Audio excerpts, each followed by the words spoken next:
Terima kasih. Saya Gary Hart Marcel Rimbing dari kelompok 2. Saat ini akan menjelaskan tentang skandal yang dialami oleh KPMG. Dari artikel ini kita dapat melihat judulnya adalah The Price of Friendship, the KPMG Insider Trading Scandal. Case overview-nya, skandal insider trading pada KPMG ini terjadi pada tahun 2012 yang melibatkan mitra senior KPMG yaitu Scott London yang menyebarkan informasi rahasia dari sejumlah perusahaan yang menjadi kliennya. Scott London ini memberikan informasi rahasia perusahaan-perusahaan tersebut kepada Brian Shaw yang merupakan sahabat dekatnya. Akibat kasus ini, karir Scott London berakhir dan reputasi KPMG menjadi buruk. Scott London menjadi mitra KPMG sejak bulan Juli tahun 1995 dan bertugas untuk mengelola perikatan audit untuk KPMG wilayah Pasifik Barat Daya. Selama berkarir di KPMG, London setidaknya telah mengawasi sekitar 53 mitra audit dan ratusan CPA. Dalam peranannya sebagai mitra audit, London secara pribadi menangani dan mengawasi audit untuk klien KPMG utama, termasuk Herbalife, Skechers, RSC Holdings, Pacific Capital Bancorp, dan Deckers Outdoor.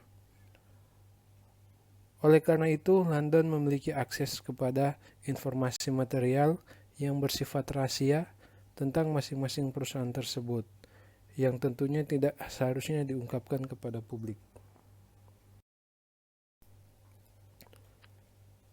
Persahabatan London dan Shaw dimulai sejak bertemu pada tahun 2005. Kemudian pada tahun 2009, bisnis perhiasan yang dimiliki oleh keluarga Shaw jatuh ke masa yang sulit karena krisis keuangan yang terjadi di Amerika pada waktu itu. London kemudian menawarkan bantuan berupa memberikan informasi rahasia tentang perusahaan yang menjadi tanggung jawabnya semasa audit di KPMG. Dengan menggunakan informasi tersebut, Shaw dapat meraih keuntungan dengan cara melakukan jual beli saham dengan perusahaan-perusahaan yang informasinya telah diketahui tersebut. Kasus ini dimulai pada bulan Oktober tahun 2010 ketika London mulai memberikan informasi rahasia tentang perusahaan publik yang kemudian dapat digunakan Shaw untuk keuntungannya sebagai investor. Selain itu juga, London juga memberikan trik kepada Shaw bagaimana caranya untuk membeli surat berharga untuk menyembunyikan kegiatan ilegal yang dilakukan oleh mereka. Berikut ini adalah beberapa informasi yang telah diberikan London kepada Shaw. Yang pertama adalah dari perusahaan Deckers. Sebelum pengumuman pendapatan untuk hasil Deckers kuartal pertama tahun 2012, setidaknya ada 5 percakapan telepon antara London dan Shaw. Shaw membeli 222 put option untuk saham biasa Deckers dalam kurun waktu 19 hingga 26 April 2012. Setelah pengumuman pendapatan Deckers pada 26 April 2012, harga sahamnya turun menjadi 25,38%. Transaksi insider trading ini menghasilkan laba kotor yang diperoleh oleh Shaw setidaknya USD 714.389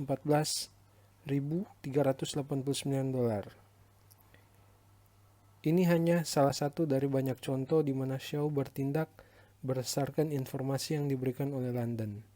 Secara total, London telah mengungkapkan 14 informasi rahasia terkait pendapatan dan rencana-rencana akuisisi yang akan dilakukan oleh perusahaan yang merupakan klien KPMG.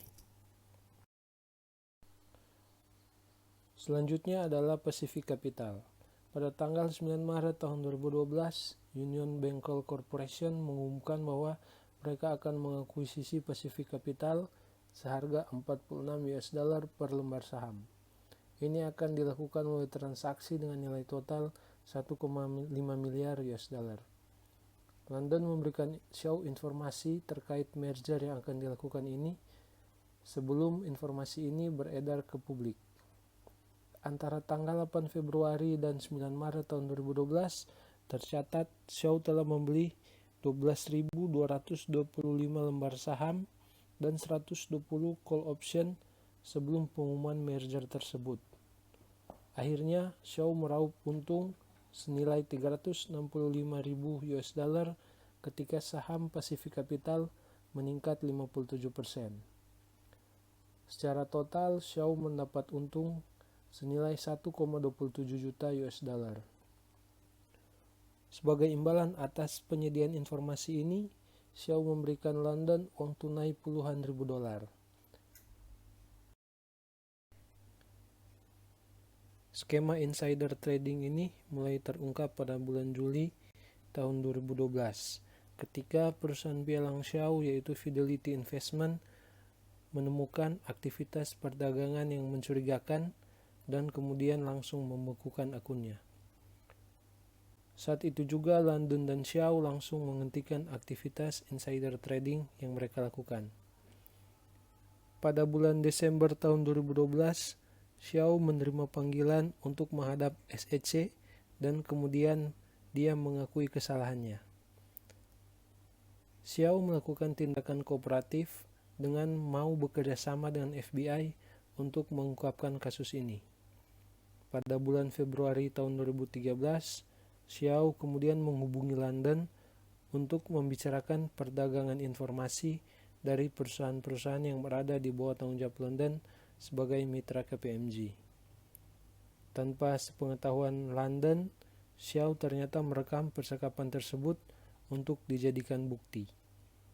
Shaw dan London juga sempat bertemu di tempat parkir di mana Shaw menyerahkan uang tunai sebagai imbalan atas informasi yang telah diberikan oleh London kepadanya. Pertemuan tersebut juga telah diawasi dan direkam oleh FBI. Atas bukti-bukti tersebut, London kemudian berhadapan dengan FBI dan pada akhirnya mengakui kesalahannya.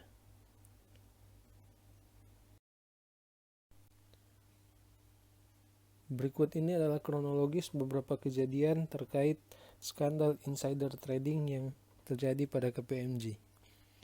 Pada tanggal 5 April tahun 2013, London memberitahu KPMG bahwa ia sedang diselidiki atas kasus insider trading yang dilakukannya. London kemudian dipecat dari KPMG. Tanggal 8 April tahun 2013, KPMG mengumumkan pengunduran diri atas 2 audit yang dilakukannya kepada klien yaitu Herbalife dan Skechers, setelah menyimpulkan bahwa independensi perusahaan telah terpengaruhi sebagai akibat dari perilaku London. Mereka juga memberitahu perusahaan-perusahaan itu bahwa mereka perlu menarik laporan audit yang dilakukan selama 2 tahun terakhir. 9 April 2013, Herbalife dan Skechers mengajukan formulir 8K untuk memberitahukan kejadian ini. Dan pada hari itu terdapat penghentian sementara untuk perdagangan saham pada kedua perusahaan tersebut. Pada tanggal ini juga London membuat pernyataan penyesalan atas perbuatan yang telah dilakukannya.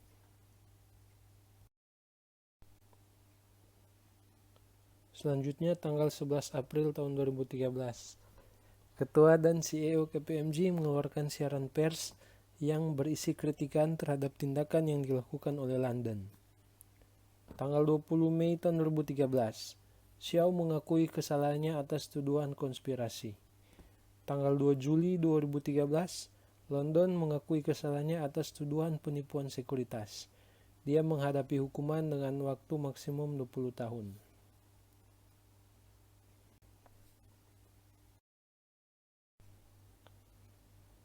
Pada tanggal 27 September 2013, Scott London dilarang melakukan praktek sebagai akuntan. Dia juga mendapat hukuman penjara selama 2 tahun dan denda 100.000 US dollar. Sementara Shaw dijatuhi hukuman 5 bulan penjara yang dimulai pada tanggal 2 Juni tahun 2014. Setelah kasus tersebut, KPMG kemudian mengundurkan diri sebagai auditor dari Herbalife dan Skechers. Meskipun tidak bersalah secara langsung, namun KPMG beranggapan bahwa independensinya telah terganggu akibat kasus tersebut. KPMG juga harus mengeluarkan biaya tambahan untuk audit yang dilakukan kembali atas kedua kliennya tersebut.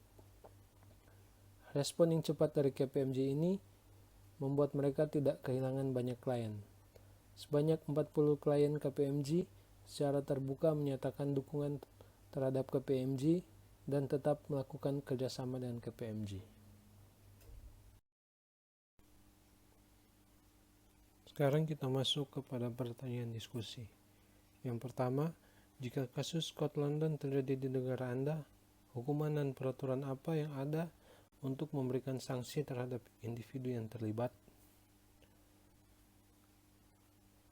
Jawabannya adalah Undang-Undang Pasar Modal Nomor 8 Tahun 1995 Pasal 95 sampai dengan Pasal 98. Seperti yang telah dipaparkan pada slide ke-7, yaitu Pasal 95, orang dalam dari emiten atau perusahaan publik yang mempunyai informasi orang dalam dilarang melakukan pembelian atau penjualan atas efek. A. Emiten atau perusahaan publik dimaksud atau perusahaan yang lain yang melakukan transaksi dengan emiten atau perusahaan publik yang bersangkutan.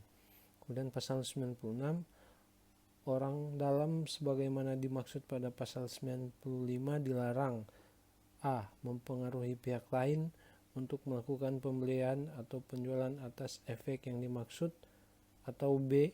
memberi informasi orang dalam kepada pihak manapun yang patut diduga dapat menggunakan informasi yang dimaksud untuk melakukan pembelian atas penjualan atas efek.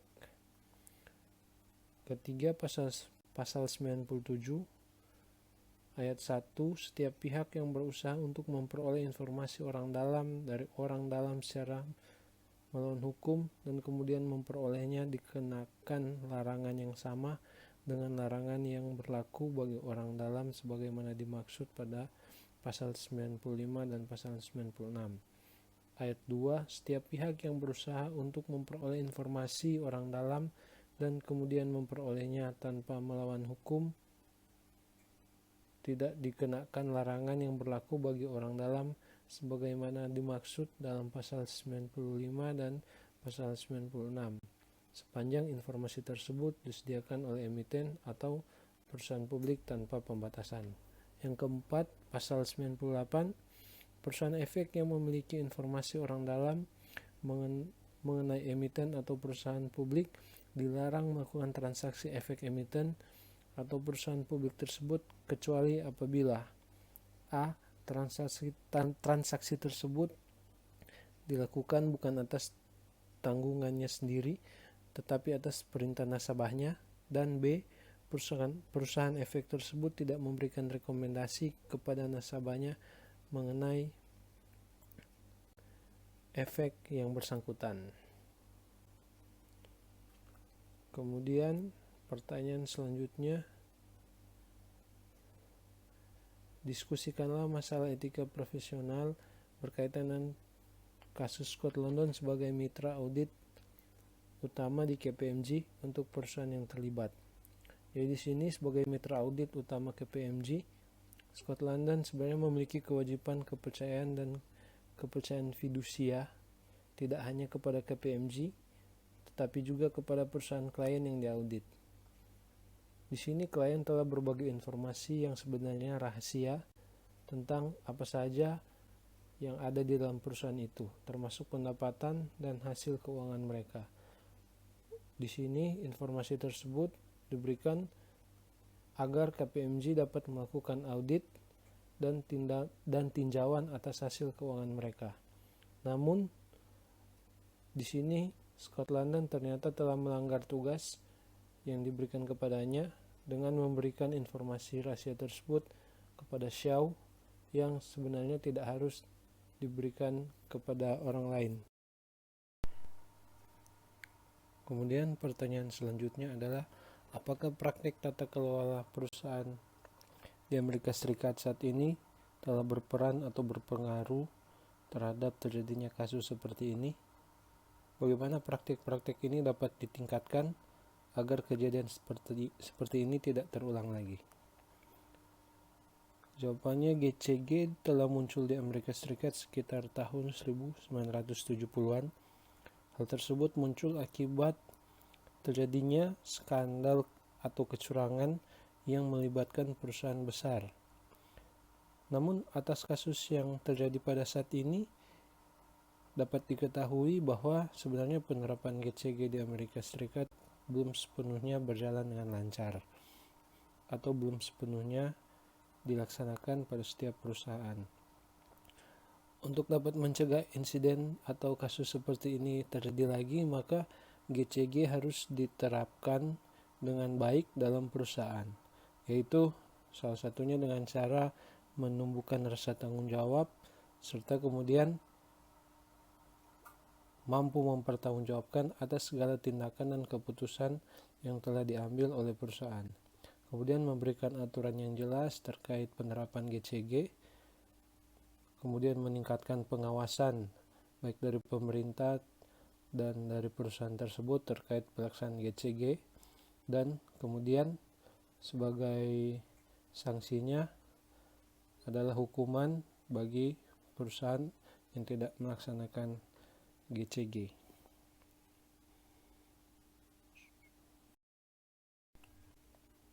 Pertanyaan selanjutnya adalah, menurut Anda apakah dengan memberikan hukuman telah cukup memadai untuk menekankan tentang pentingnya etika profesional dan tata kelola perusahaan? Jika tidak, tindakan apa lagi yang harus dilakukan? Selain memberikan sanksi atau hukuman, sebenarnya perlu ditanamkan kepada setiap elemen dalam perusahaan untuk menjunjung tinggi etika profesi. Dengan kesadaran yang dimiliki oleh setiap elemen dalam perusahaan, maka etika profesi dan prinsip GCG dapat terlaksana pada setiap proses bisnis atau kegiatan yang dilakukan dalam perusahaan tersebut. Kemudian pertanyaan selanjutnya, bagaimana sebuah organisasi dapat mengurangi risiko insider trading oleh individu-individu dalam organisasi? Ada beberapa cara yang dapat dilakukan. Yang pertama, menegakkan etika profesi pada setiap individu organisasi. Kemudian, meningkatkan pengawasan internal dalam organisasi. Dan yang ketiga, memberikan hukuman sesuai ketentuan yang berlaku bagi setiap individu atau elemen yang melanggar peraturan tersebut. Sekian presentasi terkait skandal insider trading pada KPMG, The Price of Friendship dari kelompok 2. Atas perhatiannya diucapkan terima kasih.